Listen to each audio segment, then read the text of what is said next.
Services. We provide inspections and certifications, repairs, and load tests to remove violations in your area and nationwide. So whether you're an inspector or whether you're somebody, you have your own home, you have your own building, the first thing is the law is very clear. It must be structurally sound and must be kept painted. So is the fire escape painted or is it not painted? And does it have more paint than rust or more rust than paint? So I can just look at this fire escape and say that I have evidence right now that there's more rust than paint on this fire escape. So immediately, if you were to call an inspector out here, the law doesn't allow him to pass this fire escape simply because it has more rust than paint.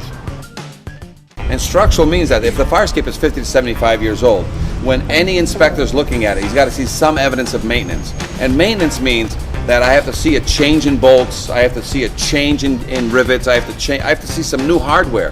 Because when I go up to a fire escape, I see nothing but original hardware.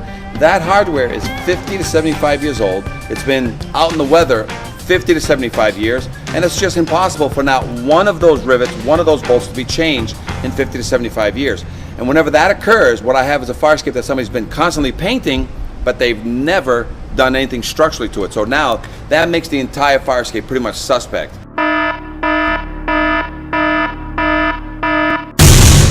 So now I have to be careful as to what I'm looking at to make sure that the structural now, on especially the major structural connections, are in good order.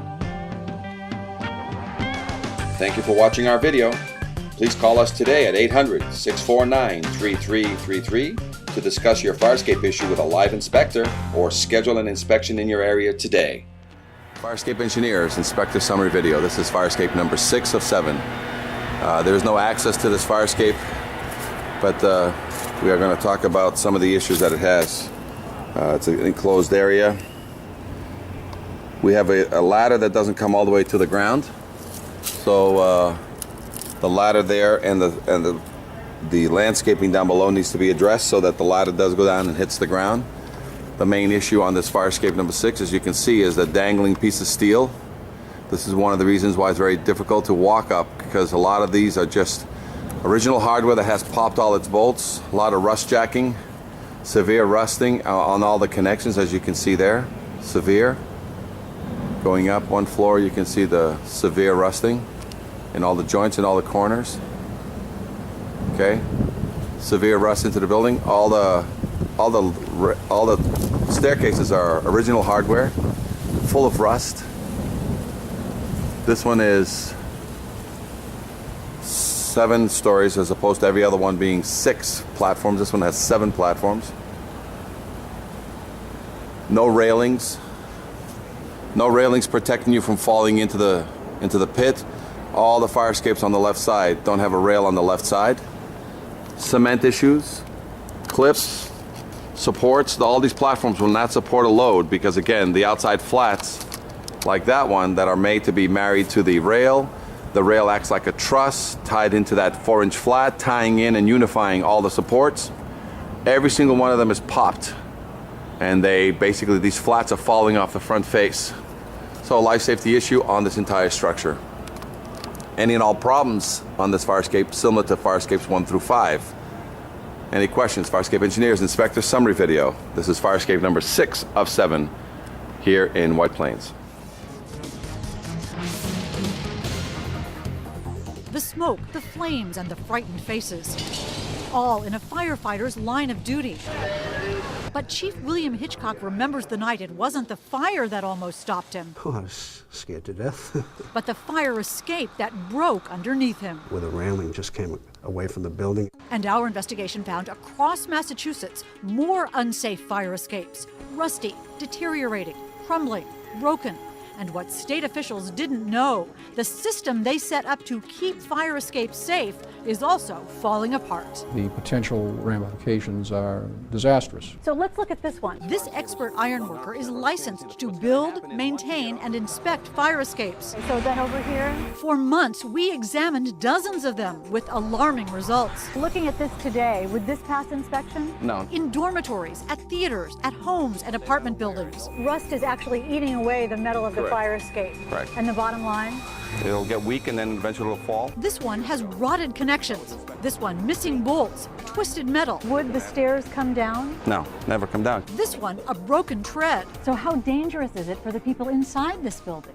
This fire escape is definitely going to put somebody either in the hospital or it's going to put somebody in a cemetery. Fire escapes are so critical. The state building code requires they be certified for structural adequacy and safety every 5 years.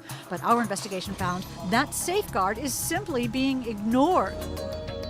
Here's proof. We chose fire escapes at random in Boston, Somerville, Cambridge, Worcester, and here in Quincy. We checked building department files, But there's no fire escape certification.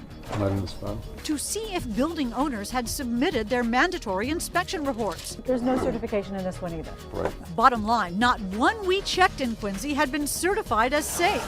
And the director of inspectional services admitted because of staffing shortages, the city has no idea how many other fire escape owners are breaking the rules. And as a result, do you know how many fire escapes in your city are safe or not? Well, I don't know. In Worcester, not one we checked was certified. In Somerville, No. 4 more fire escapes, Did it fall through the cracks? Yeah. not one up-to-date certification. And again, no system for keeping track. How can they get away with that? I guess that the shortest answer of all is because we don't have the resources to sit here and follow up on these things. If structural deficiencies are reported, local building inspectors can actually evacuate residents until repairs are made. Would you talk to us on camera about this? No? But when we surveyed 24 more communities, most admitted they had no idea how many fire escapes were certified. In Taunton, inspectors told us they haven't seen a certification in 25 years. Northampton officials said it's a cold day in hell when that happens. In Cambridge, too, not one of our test buildings was certified, and the official in charge would not come out to discuss it.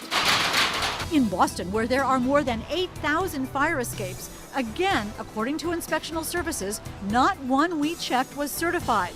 Officials know they are required to enforce the building code, but they admit they don't always know if owners are breaking the law. The building code is being ignored. Right, but it's difficult to write a violation when you don't have knowledge of something like that. But state officials say for a critical issue like this, communities should know. And they warn the Massachusetts building code is not optional. Does it worry you that these fire escapes are not being certified? This is an important issue and should not be ignored. That's because after the smoke and flames begin, it'll be too late to learn you've got no way out. I can't stress it enough, Hank, that these things have to be maintained and someone's got to be watching. As a result of our investigation, state officials will now issue an alert to local inspectors. Meanwhile, if there's a fire escape on your home or office, you can contact your local building department to make sure it's properly certified. In the newsroom, I'm Hank Philippi Ryan.